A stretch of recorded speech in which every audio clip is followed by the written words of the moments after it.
New fishies. Hi. Hello.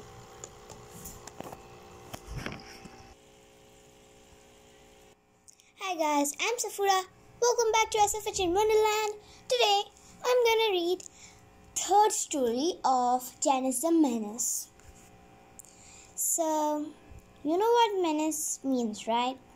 And Janice is a real menace. Let's see what happens in the third story. Here, the third story's name is Sergent Slipper. Let's see what happens. Curly and Pieface came to Janice's house early on a bright Saturday morning. Ready? They called to Janice.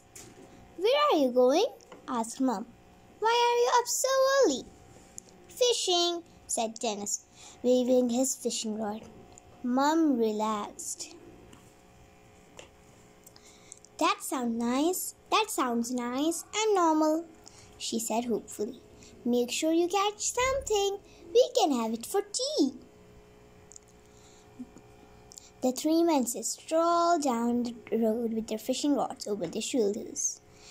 They walked down the riverside path and led into town. A footbridge arched over the path. As they walked towards the bridge, Janice elbowed Curly and Pieface in the ribs. Ow! Curly complained. Oof! Groaned Pieface. Look, Janice pointed. A fisherman was sitting by the river under a huge green umbrella. He was wearing a green wax jacket, a big hat, and long wellies. Janice, Curly, and Pieface stopped next to him. He looked really grumpy.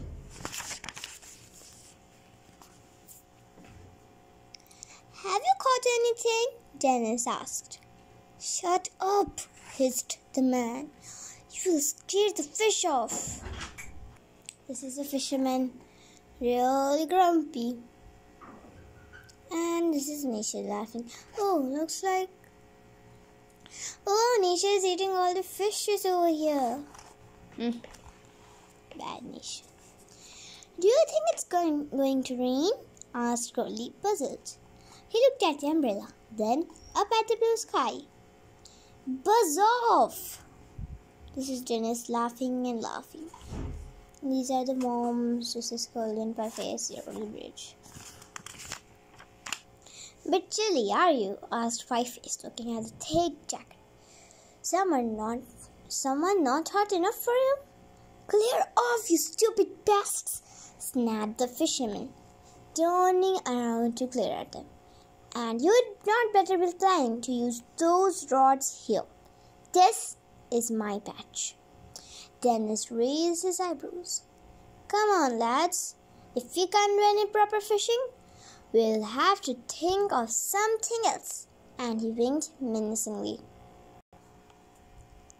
They clambered up onto the footbridge over the path. Then they sat down on the edge. Only idiots go for fishing, said Dennis loudly. Yeah, said Curly. You would have thought someone would have told him about supermarkets.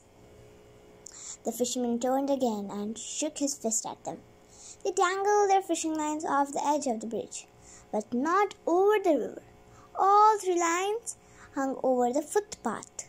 The fisherman shook his head. Mad, he muttered crossly under his breath. Dennis, Pieface, and Curly waved at him cheerfully. Look at the rods are in the air, dangling in the air. Soon they saw someone walking towards them along the path. I'll show you. This is a man's leg. Oh, yes, someone walking. This is Dennis, this is Curly, and this is Pieface. It's the colonel, said Dennis. Excellent. You know, it's pretty hot day. I don't think he needs that heavy hat. The boys dangled their rods carefully as the colonel marched along the path. Dennis and Pieface missed, but Curly's hook slipped under the brim and lifted the hat neatly into the air. Quick, hissed Dennis as the colonel looked wildly around him. They pulled the hat up and hid their rods behind their backs. The colonel looked up and saw them. He started to puff up like a balloon. "You," he barked. "What have you done with my hat?" "The wind must have blown it away," said Dennis innocently. "There is no wind at all, boy. You grabbed it off my head." "How could I do a thing like that from all the way up here?" Dennis exclaimed, opening his eyes very wide. My arms would have to be 10 feet long," said Colonel, but he wouldn't argue with that. "Will you shut up?" bellowed the fisherman, turning to glare at the colonel. "Insolent in the ranks," the colonel roared. He stormed off in the direction of town, muttering about having to buy a new hat. Dennis chuckled and put the hat on Curly's head. "Your first catch of the day," he said. "And here comes another. Look." Walter was skipping along the path, stopping every few seconds to pick flowers. "You know," Dennis said, "Walter picks way too many flowers. It's not good for the environment. But he can't pick him if he can't see him." Dennis gave his fishing rod a flick. The hook flew through the air and snatched Walter's glasses. They were in Dennis's hand before Walter knew what happened. "Help!" he shouted, stumbling around blindly. "Where did my glasses go?" This is Walter. The fishing rod struck his head and he's saying, "Ah, help," whatever. This is Dennis. The fisherman turned around in a fury. "I'm sick of you blinking kids," he hissed. "I haven't caught a single fish yet. Clear off." "Yes, sir. Sorry, sir," said Walter. He squinted his eyes up and walked slowly on towards town. Mumsy will just have to buy me a new pair," he went as he went around the bridge. Dennis put the glasses in his back pocket. The next person to come up strolling down the path was Dennis's dad. He was heading towards a golf club with his newspaper tucked under his arm. "Dad never reads newspaper," grinned Dennis. "He just goes to sleep behind it." "Go for it, Pieface," said Curly. Pieface struck his tongue out to help him concentrate and cast his line. It sneaked over Dad's shoulder and neatly hooked the paper. "Brilliant shot," said Dennis. "Hide it, quick." Dad spun around, thinking there was someone behind him. Pieface hit the rod and the people behind the back. Dad looked up and saw them all grinning. His mustache bristled. "Where's my paper?" he bellowed. "Dennis, hand it over." Dennis held out his hands. "How could have I taken your paper, Dad? I can't reach that far." "Well, where's it gone then?" "Maybe the wind blew it away." "Oh yes, the wind loves a good read," said Dad sarcastically. "If I find out you're behind this." He shook his finger at the three lads and carried on into town. Pieface pulled the newspaper and swatted Curly on the head with it. This is Dennis's dad, his mustache and his bald.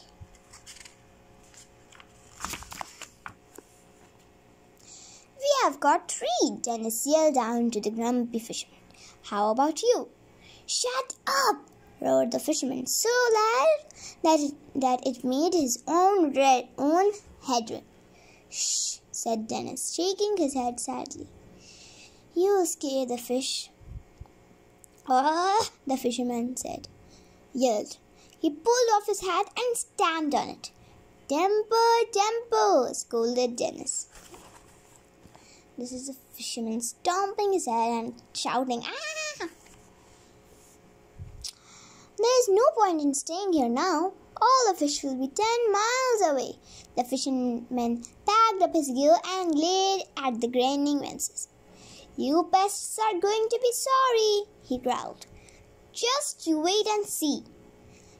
You'll be waiting a long time, said Dennis. The fisherman gave a final sort of disgust and headed into town. Good riddance, said Curly. Who'll be next? No one came along the path for a long time. Dennis started to get bored. Then he saw Sergent Slipper plodding slowly away from the town towards them. Best yet, grinned Dennis. Get ready, lads. As I see, there are many more pages left. So I think I'll continue this tomorrow.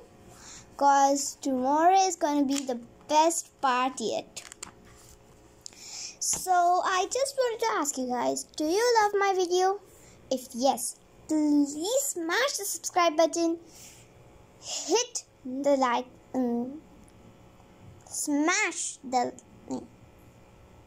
kick the like button, smash the subscribe button, and click the personal notification bells so that you guys get notified whenever I post my new videos like this one. So I'm just saying, you guys, please subscribe this channel. Please subscribe. You know, these are my new fishes. Well, not this one, but this one. I'll just show you from a closer look. These are goldfishes. I mean, goldfish. I just named it. The small one is Maple and the big one is Lucy. I just named them. Remember, the story still has to get continued. You guys can watch the channel of Dennis the Menace.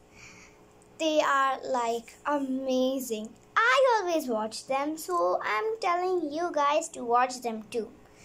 Till then, bye-bye.